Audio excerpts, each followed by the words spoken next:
All right, this is Monday, the 25th of October 2021, and we are starting part A of the Khoodeelaar television channel, broadcast only on the internet and from London in the quote UK. When we say quote UK, we really mean within quotations because it's not our choice to call it the UK within quotation.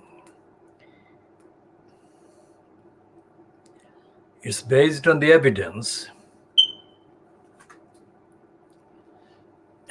of the Boris Johnson-fronted cabal's behavior, attitude, policy, strategy about the constitution of the UK, which is all unfit for purpose and which is evil land, because the banner of this broadcast says Justice for Baby Angel Geronimo. That sums up the actual theme and the narrative for this program, which includes all the injustices, our condemnation of all the injustices that are known. Now,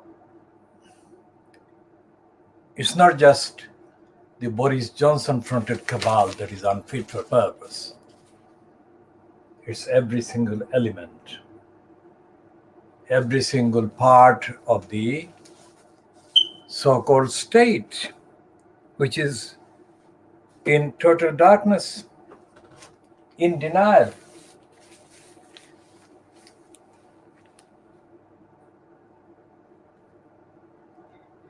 So these financial crimes, why do we call it the financial crimes? Because it doesn't tell the truth about the finance, about the economy, about the behavior of the business at any level whatsoever. It is a lying organ, the difference being the focus on things financial, but it actually lies about the finance and financial behavior. And we shall be looking at the various words that the financial crimes uses that may give the impression that it is against corruption, against bribery. For example, on page 10 today, the heading is Mozambique counts cost of tuna bond bribe scandal.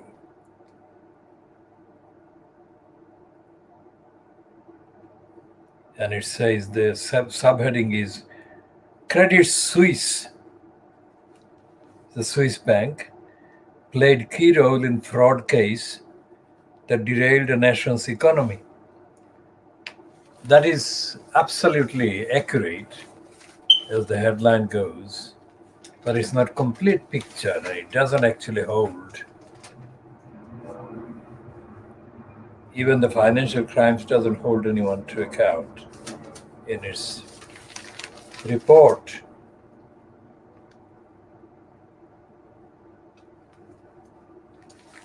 Again, there is an accurate heading, only up to a point, to a piece by Rana Faruhar.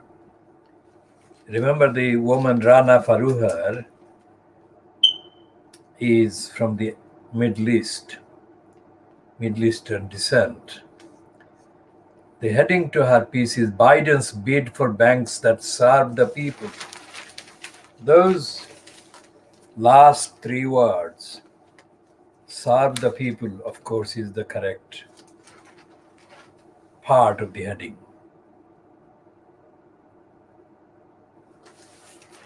The rest is not.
and it is running a piece, promotional piece for Saudi Arabia.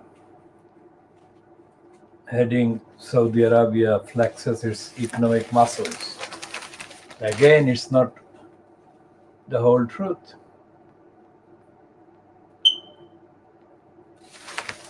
So it's actually kind of appeasing the Saudi regime.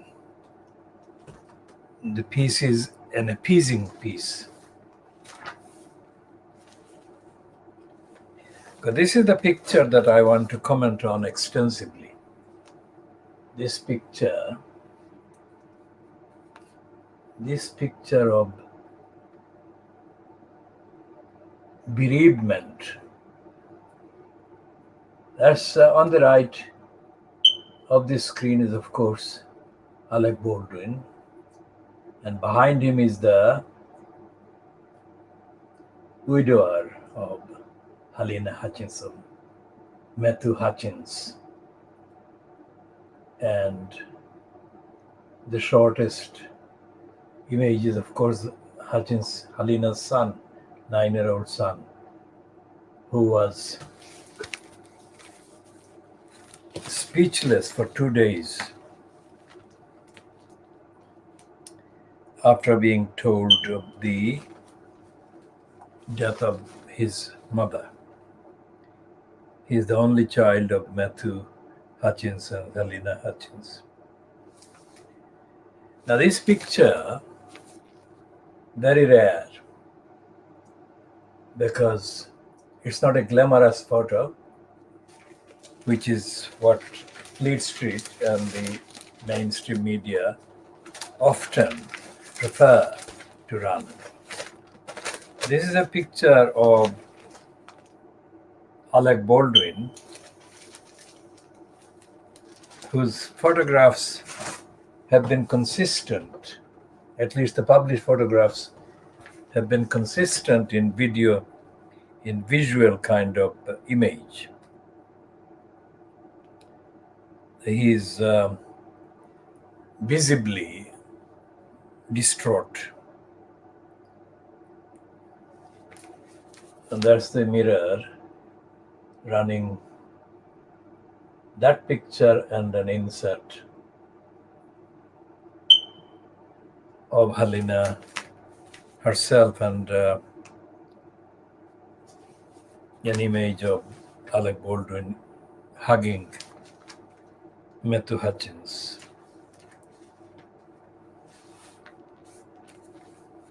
And this is the mirror, 2 pages, and the 2 pages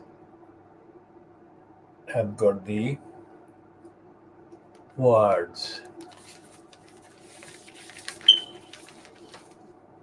hugs for a dead and son left in pieces.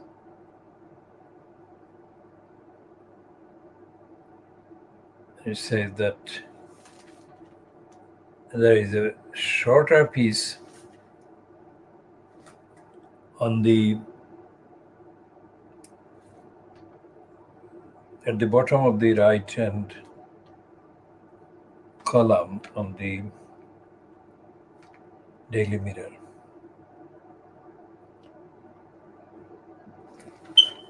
Where an expert,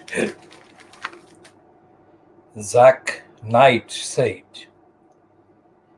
there should never have been a live rounds on a movie set.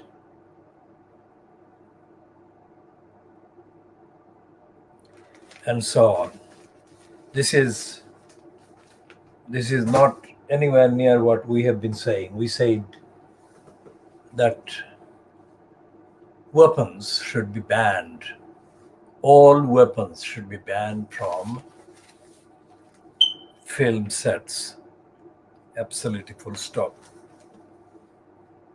And the other thing we have said, and we shall be expanding on, which the papers are not doing, is that Hollywood itself, the culture of Hollywood, what this let's say, for the time being, let's say the tragedy, what Helena's death actually sums up is the wrong culture, the deadly culture, the cruel culture, the corrupt culture of violence that has been encouraged by Fleet Street, through Fleet Street, and based on Hollywood and the very powerful promotion of the Hollywood film industry.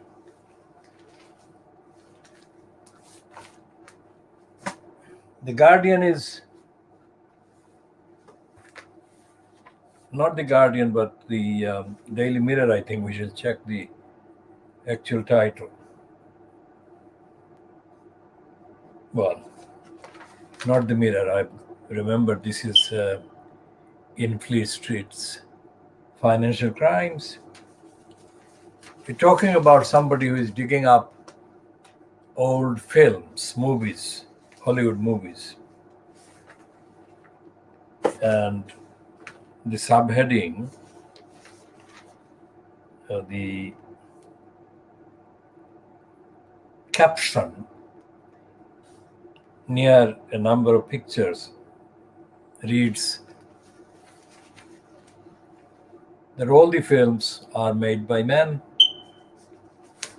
Now that is clearly quite easily understood and easily conveyed.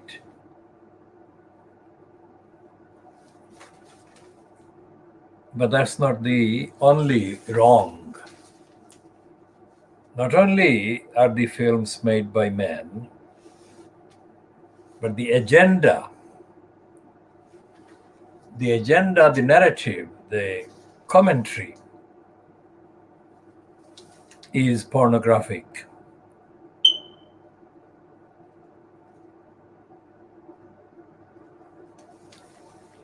The use of the term pornography is not lightly made here, because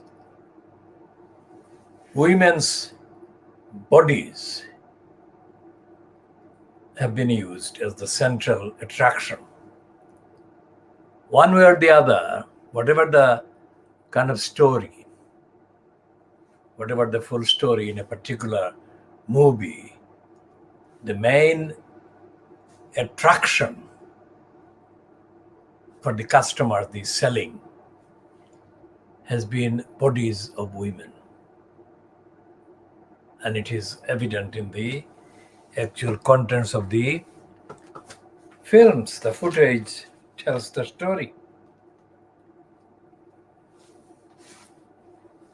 So this particular event,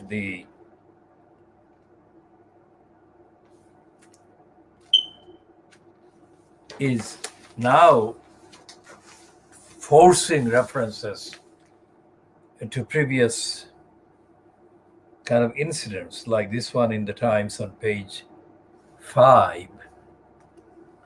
This one says that Alec Baldwin crew make a difference between Baldwin himself and the crew. And it says fired live rounds before fatal shooting. So it's not the only time that they use the live rounds.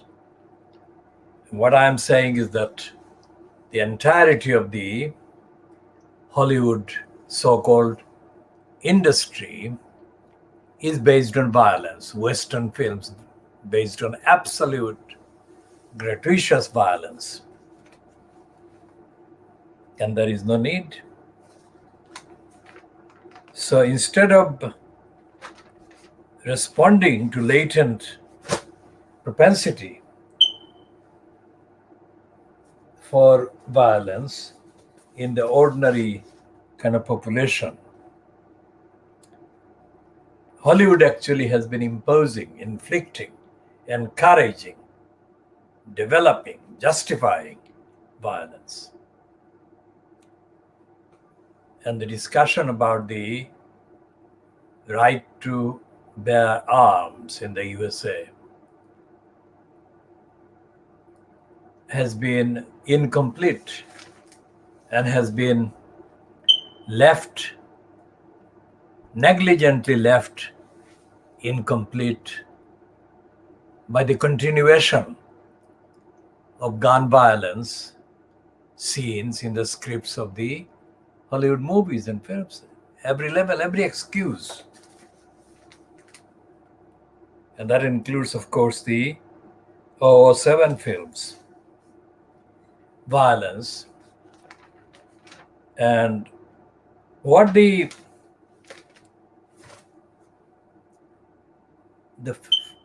scripts and the writers and the authors and the producers and the promoters and the sellers of these violent films have done since 1945, since the end of the so-called Second World War.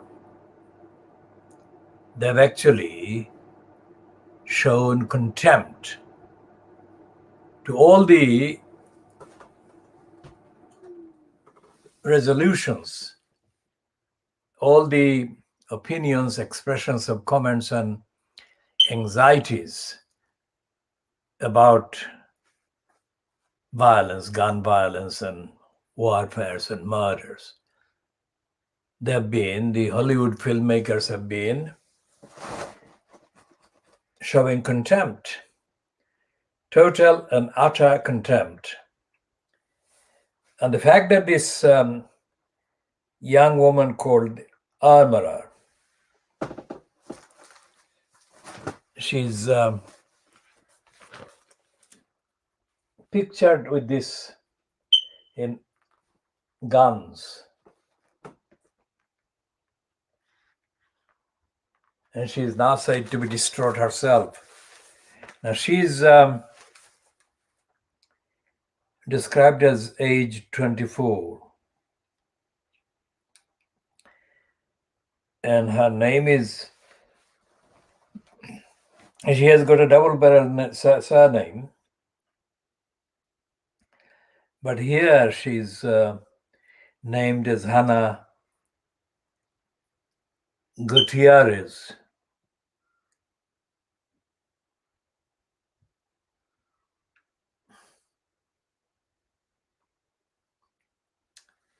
And there is a picture of a participant in the vigil in honor of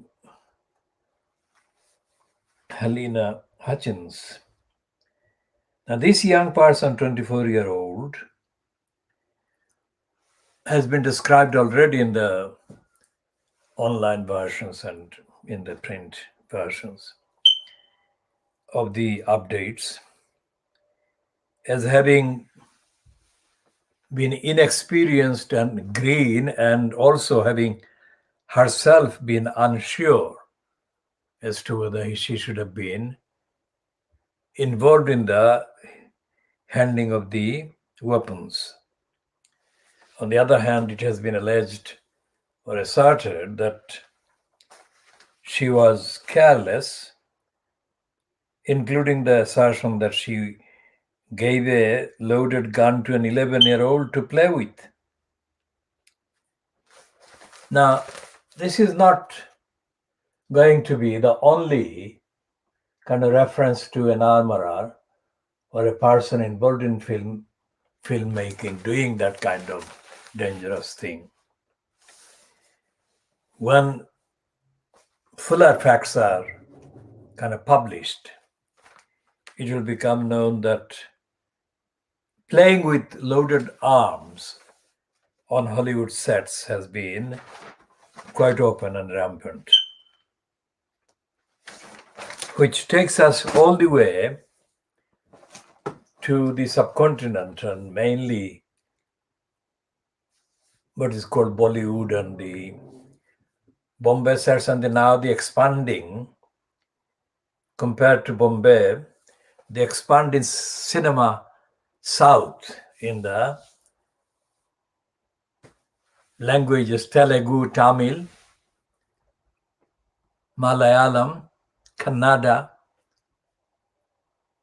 and to some extent Bengali in West Bengal. Use of violence on all these films, which are mainly sold as kind of blockbusters. Use of violence and use of guns and use of knives is absolutely horrendous. Too high frequency.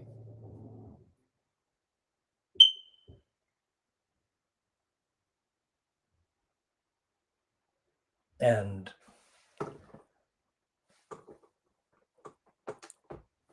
the reliance on the use of guns is very heavy. And only consistent thing that all the different so-called films share is the use of guns and knives and use of violence. And the films that are made in these various different languages really are not, in terms of the themes, in terms of the scripts, different at all. They are only different in the facts that the use of the languages is intended to address the customers so that they can understand the story in their own language. Apart from that, there is no difference. As we said at the beginning, when we started looking at the Cinema South about a year ago. And we are doing this as part of the contextual historical analysis of films starting from August 1947. August is obvious, 1947. Some of the films have been making token references to M.K. Gandhi, Jawaharlal Nehru, even to the Netaji Subhash Bose. That's it. They make references, but they don't actually contain anything like a narrative description of what those names are about. So therefore, the contents of the films, mainly in Bombay and now, currently, Bombay is going down in terms of the market share. So the main kind of actors and actresses are moving away from Bombay and are basing themselves in the areas where the market is rising. And the complications in a storyline are false because they are not really original substance. They're violent and, of course, very heavily, because of the Indian subcontinent and the culture, the difference between Hollywood and the subcontinent in terms of culture, in terms of the kind of exposure to sex is different. It's only different, not kind of absent. It is a different angle. And it is getting, the difference also is disappearing. Increasingly, the pornographic aspect of the content of the woman's body is rising. And in the storyline, there is nothing original about Subhash Bose at all, or about M.K. Gandhi.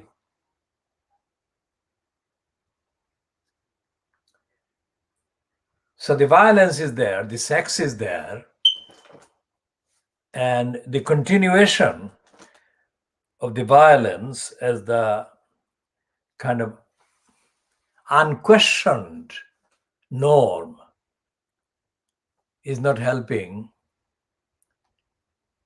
the viewers or the fans or the customers, because the customers are not being told in the narrative, not necessarily in terms of speeches, about the substance of independence, the substance of freedom, and the substance of the heritage, cultural heritage for the many, for the benefit of the causes of justice, equality, and all that. So the token references to Subhash Bose, M.K. Gandhi, and the ridiculously even more token references to Abul Kalam, these references are not being substantiated by a narrative that is complete, a narrative that is enlightening, the narrative that is consistent with the promise of independence. We shall go back to India in due course, but we come back to Fleet Street. And although Fleet Street is still referring to Alec Baldwin, it is decreasing the volume. But whatever the volume of content about the, let's say, accidental shooting of Helena Hutchins, the Fleet Street papers are not doing anything different. They are not questioning the gun culture. They may be doing it after we have made this particular broadcast, but they are not doing it now. They haven't done it so far. Now, the death of Helena occurred on Thursday. So there is a kind of 12-hour or so gap between the US media and the UK, but this is Monday. So Saturday was the earliest that they could actually have any in-depth kind of descriptions. Saturday and Sunday, 2 days. And today is Monday, so 3 days. 3 substantial days since the tragedy. And the Fleet Street papers haven't caught up with the real problem, which is what we have outlined. Why should there have been any guns on set or in the script at all? They haven't questioned that. Not as far as I can see. They should be doing that. And guns should be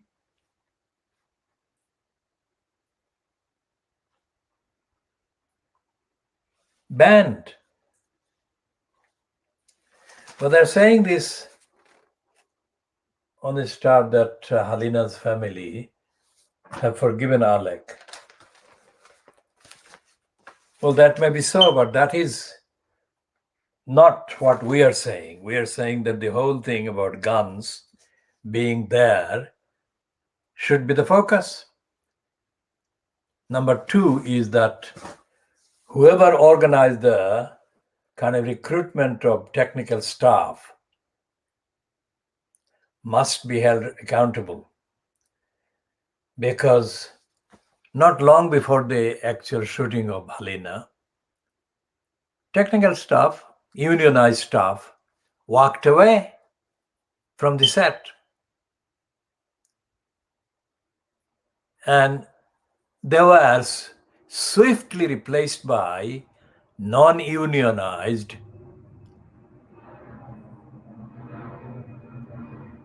staff. So what did the producers, one of whom is, of course, Alec Baldwin himself, what did they think of the rights of the technical staff that actually have now been proven absolutely, shockingly correct in one of their concerns, which was the safety, lack of safety?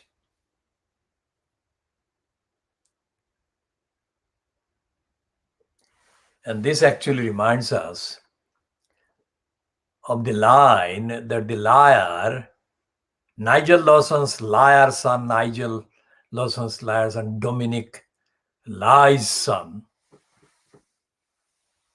actually expressed the opinion as part of his lying brief after David Amis was murdered by the Somalian descended person. Dominic Lie's son said that being right-wing doesn't mean that they don't care. Well, it does mean that they don't care, because the right-wing is the idea that is always dominant in the narrative promoted by Fleet Street and the counterparts, American press, the New York press. The hostility to trade unions is common between the UK and USA and Canada, the mainstream, the governments, the regimes. And this one is absolutely spot on. The trade unions involved in the walkout from Alec Baldwin's set got it absolutely right. Safety is one of the most central, vital reasons for organizing workers. And trade unions have been absolutely right on every issue whenever they have been allowed to raise concerns about safety. When I say allowed, there is the giveaway. Allowed because the trade unions are mainly led by crooks. Trade unionists are not crooks, and the trade unions themselves have got constitutions that are not corrupt in the main. But the leadership of the majority of the trade unions is corrupt, is opportunistic, and is a sellout. That's the difference.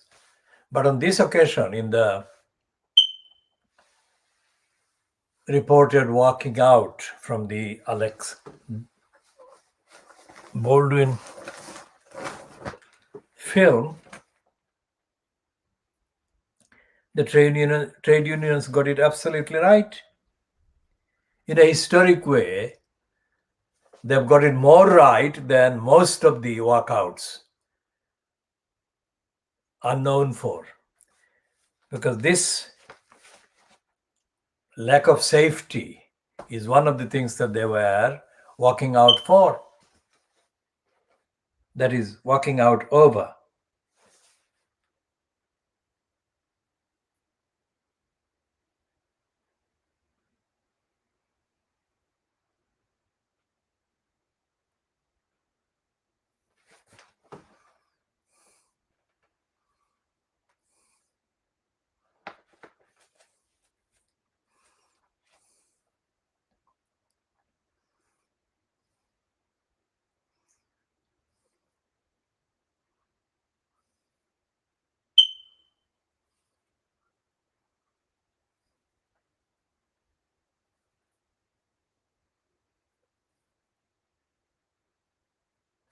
So the one question that has been in the kind of fast reports with the photographs of Baldwin has been his question, why was I handed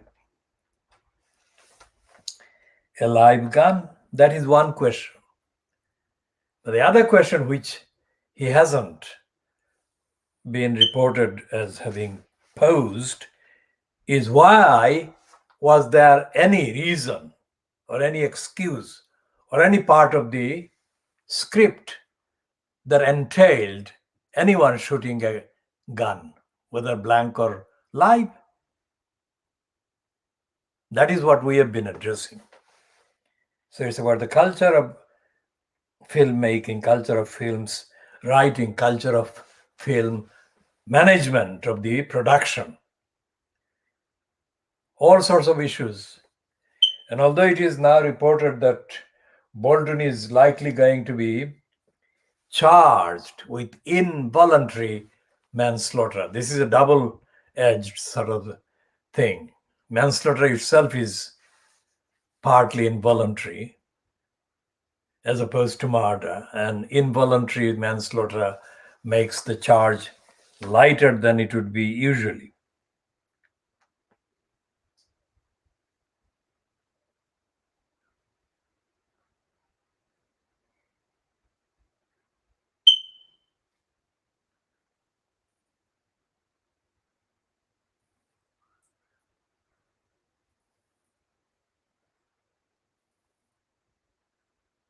And this armorer, Hannah,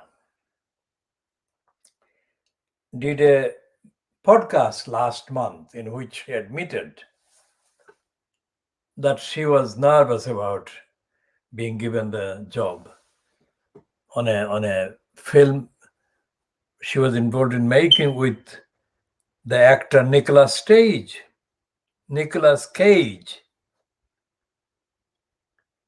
And she was nervous, so she almost didn't take the job. So at least there is this evidence that this is not a callous individual. She may be careless, but she is not callous on this evidence so far.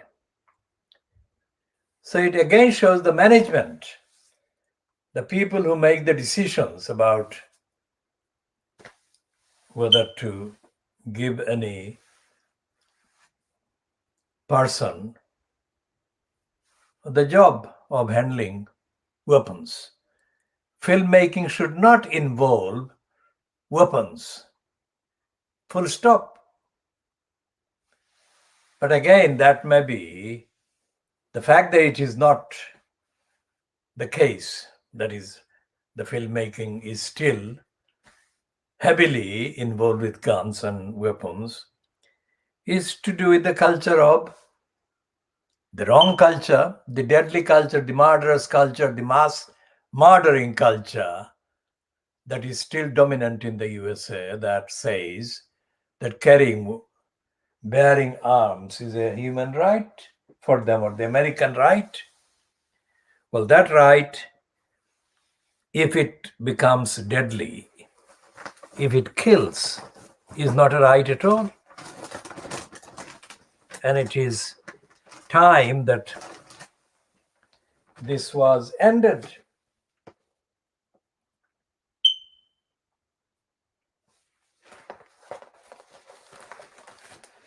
Okay, so we have done this particular edition. We have done this edition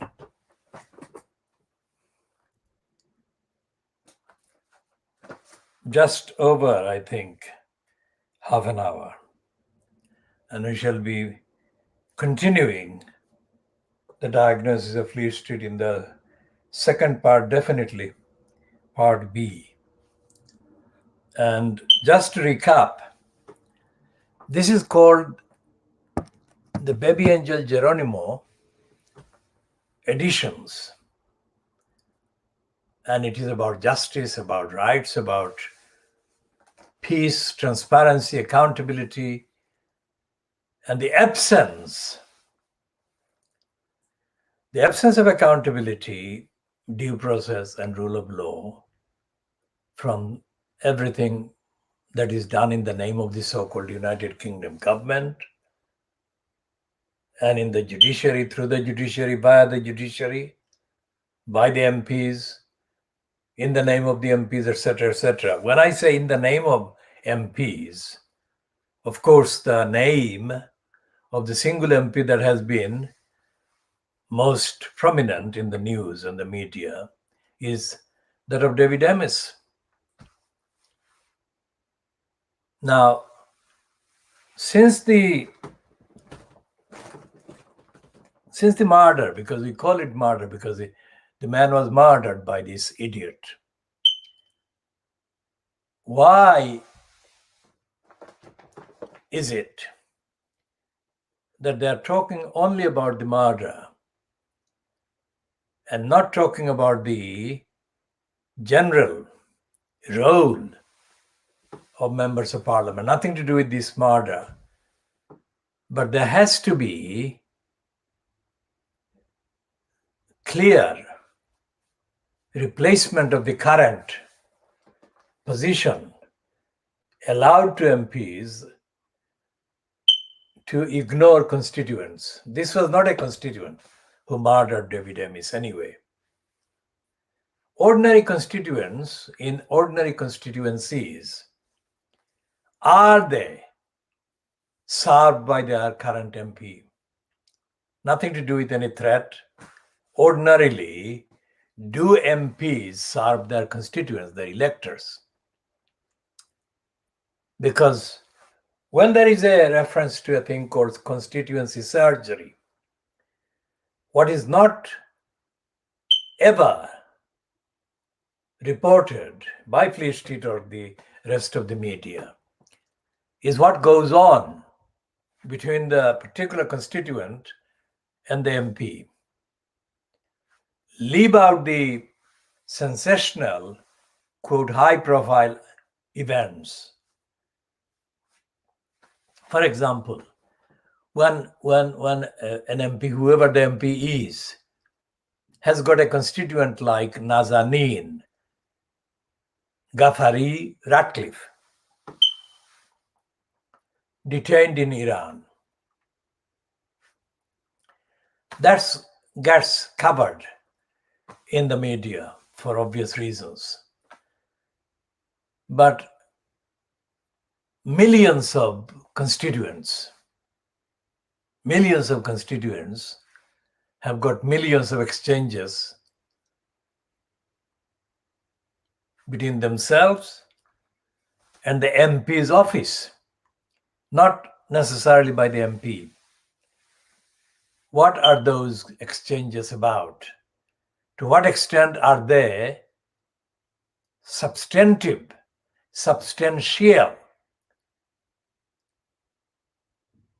And to what extent do they produce the result, the outcome that are needed?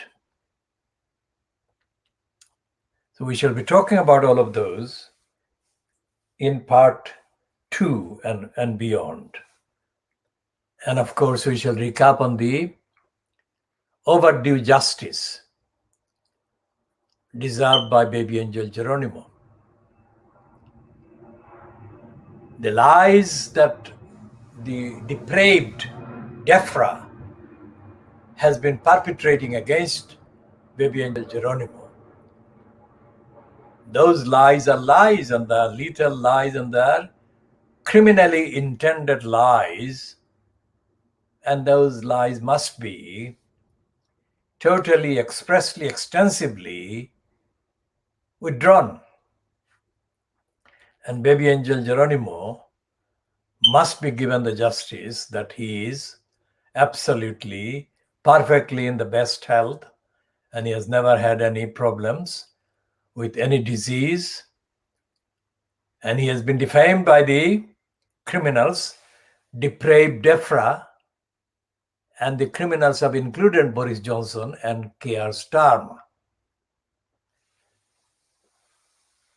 So these two, plus the 3 judges who have lied against baby angel Geronimo,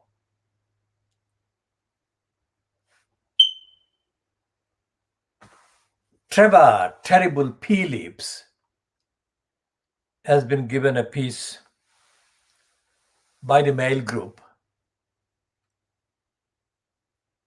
and Trevor Terrible Phillips, the nephew Tom, the mental slave, official mental slave, he has been given the kind of creepy role. He creeps up whenever something like, let's say, David Amis gets in the news. On the one hand, and the other hand involving either a Muslim or an ethnic person or a black person. Up crops the terrible mental slave, Trevor Terrible Phillips. And Phillips is used, as we have said in the post earlier today on the Twitter accounts. Phillips is, let's say, broadly speaking, noticeably dark-skinned. But there are other dark-skinned or darker-skinned mental slaves that are serving the racist regime fronted by Boris Johnson. Trevor Terrible Phillips has been serving previous incumbents in government posts, including Hattie Harman. Hattie means Harriet Harman. Harriet Harman and the Guardian's Polly Toynbee are two white women who have been overtly promotional about, quote, Trevor, as they put it. It's like they are politically, in a political structure, in a political space, it is their mental slave.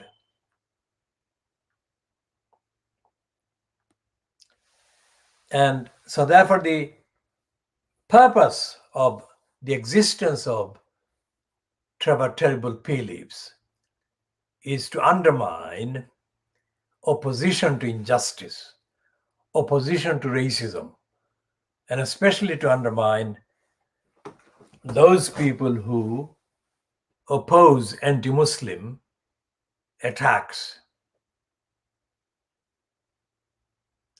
Trevor Terrible Phillips was kind of installed in the 1970s by the National Union of Students.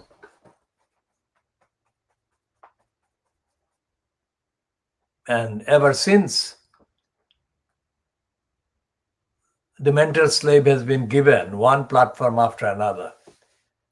He is the longest serving mental slave in Britain who has been sponsored by the racists, either in Fleet Street or in the media, or by various government kind of agencies. Like Hattie Harman put him to chair the racist anti-Muslim organization. It was Hattie Harman who actually used Trevor Terrible Phillips to break up the Commission for Racist Enslavement, CRE. This is our description. This is my description. Commission for Racist Enslavement. I have been opposing the Commission for Racist Enslavement from the moment, literally from the moment it was launched in April 1977. And I challenged the first chair of the Commission for Racist Enslavement, David Lane, at the launch event held somewhere near Fleet Street. Shoe Lane, I think, there was an event. So while I have been opposing the commissions for racist enslavements, the mental slave Terrible Phillips has been promoting the very things that I've been opposing. So I'm not a casual observer of the terrible Phillips. I'm a very engaged opponent of the agenda that he's serving, and his masters and mistresses, political masters and mistresses that have been operative excessively, that is to say, in public, to the spies and others that operate in secret and have been briefing him and bolstering him and encouraging him. I cannot comment on them because I cannot see them excessively. And Trevor Terrible Phillips has been given the space by the Mail Group this weekend to condemn all opposition to empire, all influences of empire, and all imperialist lies and injustice, oppression, and slave trade, and all the rest of it. So, all these bad things that the state agencies do, like the depraved DEFRA, defaming the most innocent baby angel Geronimo, Trevor Terrible Phillips pretends not to see or hear about. And it is that kind of violation, the violation collectively of the rights of baby angel Geronimo and baby angel Geronimo's right to justice, that affect most people, affect most decisions, and contain and concern the most amounts of wrongs and damages and harms and detriments. And Trevor Terrible Phillips never sees any of those things. He jumps up, he's triggered whenever a black-faced front is needed by his political masters and mistresses to appear to give his opinion against black people, like Lenny Henry started off by doing.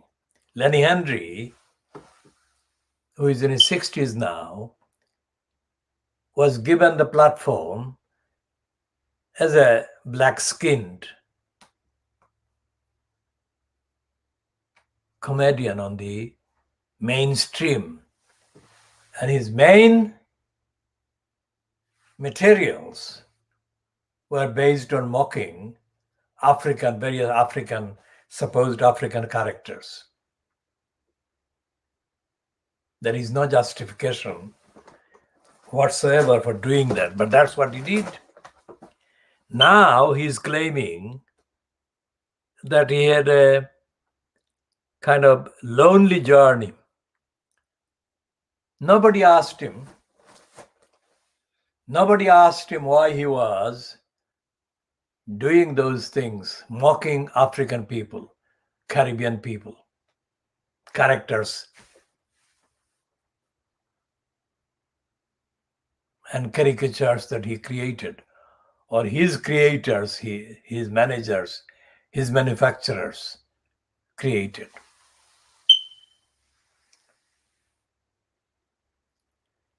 So Lenny Henry, on the one hand, and Trevor Terrible Phillips on the other hand, these are the two mental slaves that have been consistently deployed to undermine and to dehumanize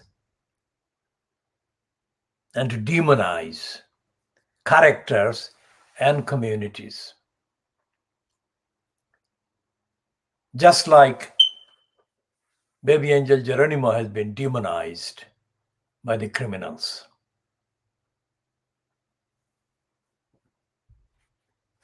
So we shall be continuing in the next parts